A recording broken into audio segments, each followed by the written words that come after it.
at work close to it, and I did not see my brother this morning.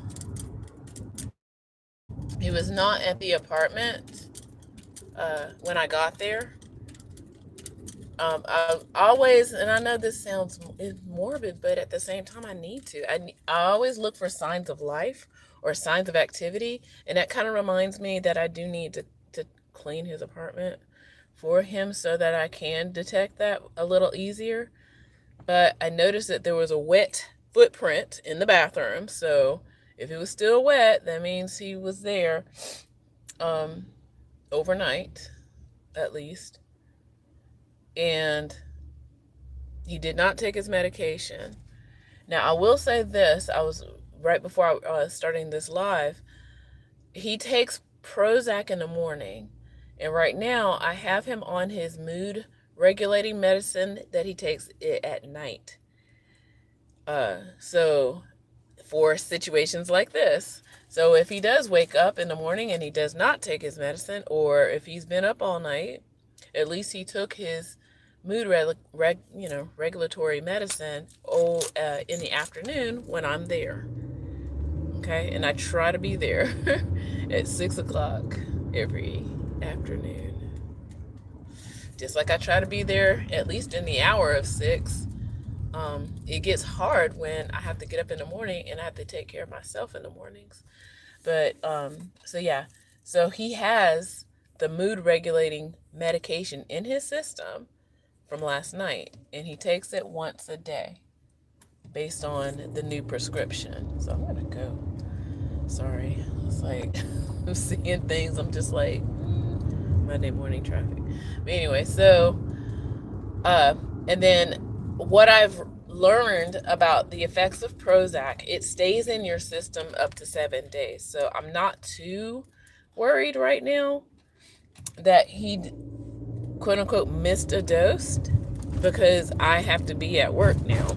Like, right, I can't this weekend. No, not this weekend. Last week, Thursday and Friday, he started pulling these kind of shenanigans, I hate to say, of not taking his medicine. And I think because of I know this again sounds woo woo because of the moon, um, making him a little more antsy, I guess.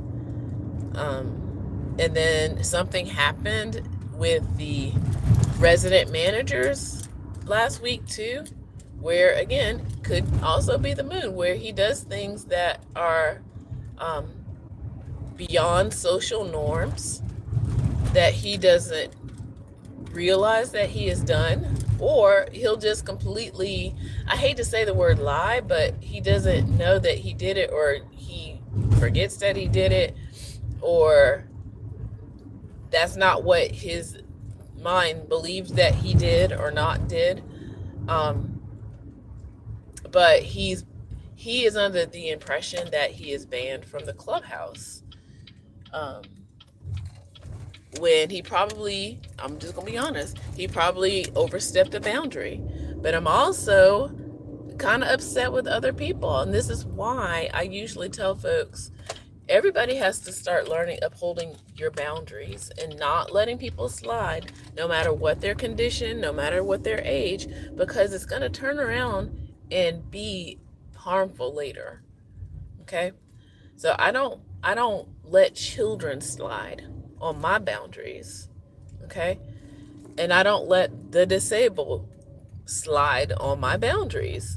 And a lot of people do that. And then they turn around and wonder why the child or the person is doing this, because you let them get away with it. And you did not set the boundary, because everybody has to learn boundaries. So now, whatever happened at the clubhouse, I still don't know exactly. I might have to just go ask them, um, because it's really weighing on him now at this point, because that was his social contact. Um, and I have to find something for him. Basically, he needs socialization, and they can't just be, at his beck and call 24/7, because I think it might have had something to do with something of that degree, where they're there at work because they're there at work, and just because he has access to them doesn't mean that he has all access to him at to him at all times. Because he tried that with me. Even when he was still in Birmingham, he would try to call me while I'm at work. I was like, friend, I just told you I can't talk right now. Like, you want me to get fired? He even tried it when he was, when he first started here. He tried me a couple of times while in the middle of the day. And I'm like, I can't talk. I don't know what you, like, are you having an emergency right now? So those kind of things. Am I worried? I potentially. I just I want to try to, video call him before I officially have to be at work, and then I can send him an email, and that's pretty much all I can do right now. And just hope that he, takes his morning medication, which, like I said, is just Prozac. Okay. And like I said, I've also done my homework, that Prozac will be in his system for at least 7 days. So as long as he's, taking it later in the morning, I'm okay. I want to bear witness to the taking of the medicine. And he's taken his shot. It's been almost a week. So there's that.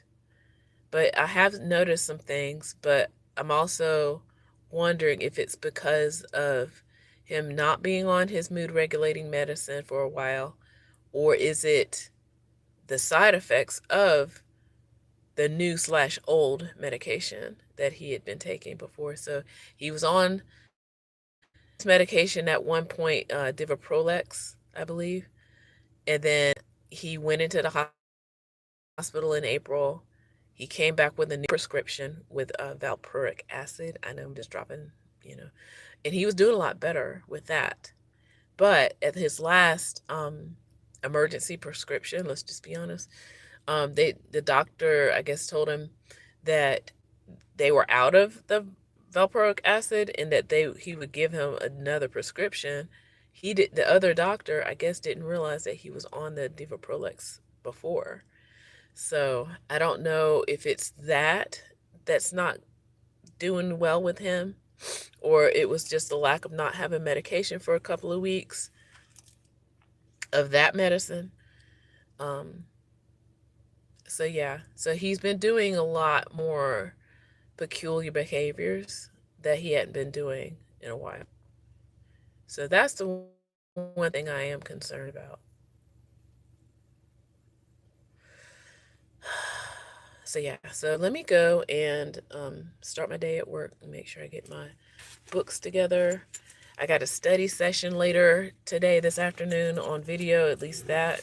So I have to finish up at work, jet back over to the apartment, crank up the video chat, and start on a group project.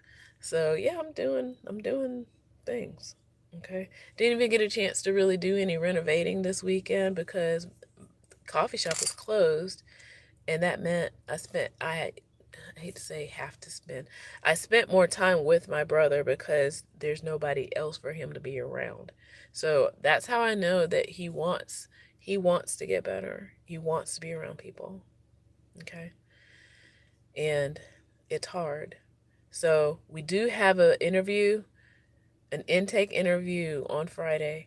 Fingers crossed that things go well, which I think it will, based on the initial conversation I had last week. And he can get a psychiatrist. I'm going to ask about other resources, other benefits that I think he should be getting. He definitely needs an occupational therapist. Like, I feel like, yeah, things like that. But I'm not too worried, like I said, but I just like to know for sure that he's taking his medicine. All right. Be well out there. And yeah, have a good week. Bye. Let me hit that.